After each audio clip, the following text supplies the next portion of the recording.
Commit to letting YouTube buy your future equipment upgrade. Deliver your value.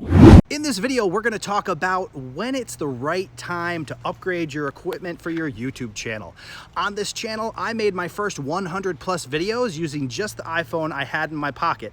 I've had the fortunate opportunity to upgrade since then, and I wanted to talk to you about when that time is right and how you can help use your YouTube channel to do those upgrades for you. Hi, and welcome to Creator Fundamentals. My name is Dan Courier, and it is my mission to simplify YouTube so you and I can grow together. It's really a question that comes up a lot. When is the right time to start upgrading equipment, and do you need fancy equipment to actually be successful on YouTube? Well, I'm here to tell you, you definitely don't, and we're gonna talk about when the right time is and how you can actually let YouTube help you determine when it's right for you to upgrade. All right, so when I started this YouTube channel, I used nothing but the phone I had in my pocket. It was an iPhone 6, I think it was at the time. I just used that phone. I started making videos, and I also did some research to learn how to make the most of the videos that I was making with the phone. Obviously, there are some differences in using just your phone versus some other equipment, and there's plenty of content out there for you to learn exactly what you want to do to get the most out of the equipment that you're using. Now, that doesn't mean you go out and you watch a video that shows somebody using a gimbal or somebody using a special mic and you need to jump on that and buy it. What I've found to be the case is it's real easy to waste money on equipment, and it's not going to help your videos get better unless you learn how to use them. So in that regard, learning how to use what you already have can prove to be a much more affordable option to make better quality. So before you think about upgrading, the first thing you want to do is get the most out of the equipment that you have now. I put videos out on this channel about how to get started on YouTube with a phone. Definitely watch those videos and learn some of the techniques you can use to make better videos with your existing equipment. But once you do that, once you've made, say you're past your 100 videos and you want to start upgrading, when is it right to start bringing in new stuff, and how is it going to help you get better? So a real easy challenge for you to do is to commit to letting YouTube buy your future equipment upgrades. That puts the emphasis on you to improve your quality and get your YouTube channel going using your existing equipment, get to that 1,000 subscribers or 4,000 watch hours, or learn other ways to monetize your content till you start bringing in money that you can then use to upgrade your equipment. 95% of the equipment that I use now was all paid for by my YouTube channel. It all was born out of those 100 videos that I did with just the phone. I used the existing equipment to start generating revenue, which then allowed me to upgrade equipment.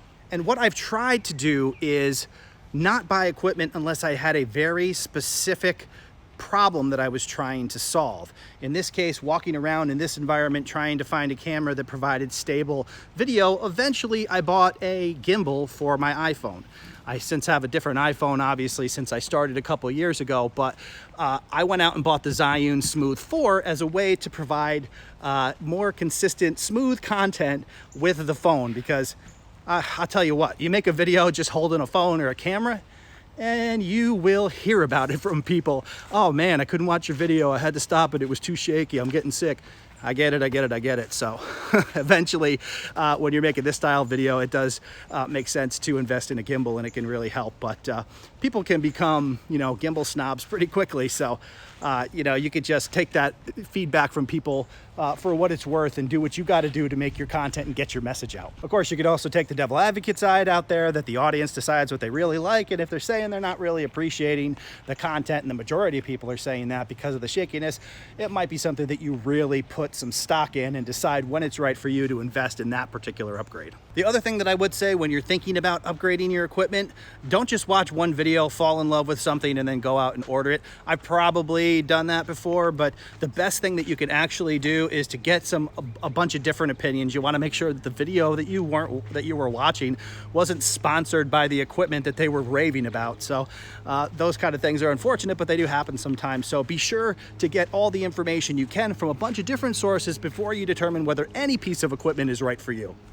And just a little bonus here, if you happen to have a channel that has the type of content that will support this, anytime you get a new piece of equipment and you can actually work that into content and let people know about it, again, only if it's relevant. If you're doing a needlepoint YouTube channel, it may or may not fit in there, but depending on the relationship you have with your audience, there may be a fit. If you can talk to your audience and you can communicate to them why the equipment that you now have is going to help you, and it may help them depending on what type of relationship it is that you have. If they're trying to learn to do what you're doing and how you're doing it, that can be a natural fit. Plus, that gives you an opportunity to get some affiliate income by sharing those links and sharing the products you're actually using with your audience, should the product or service actually fit the need of your audience. And I feel like I might have said audience way too many times in that sentence, but you get the point. So to recap, challenge yourself to let your YouTube channel decide when you have the funds to invest in your YouTube channel via equipment.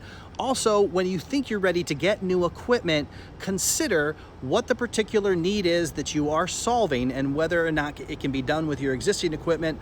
Also, make sure you do some research and determine whether or not that piece of equipment is right for you. Try to watch content from a bunch of different people who are using the product and see what their take is. That way you can understand whether it's going to meet the need that you're trying to fulfill. And hey, to continue to simplify YouTube, make sure you stick around to the end screen where I will share 2 more helpful videos that can help you find your success here on YouTube. And always look for ways to try to simplify YouTube. You can do that by clicking the subscribe button and the bell notification right here on Creator Fundamentals. I'll see you guys in the next video. As leaning it against a book on a counter, the point is, the more that you can stabilize that shot, the better the quality of the video. Nick? He did it! He did it! You just called me Nick! Hey, It's on video. You're gonna have a blooper reel. You gotta put this on a blooper reel. in my defense, you called yourself like Dibs or something. Dips, yeah, I call myself Dip.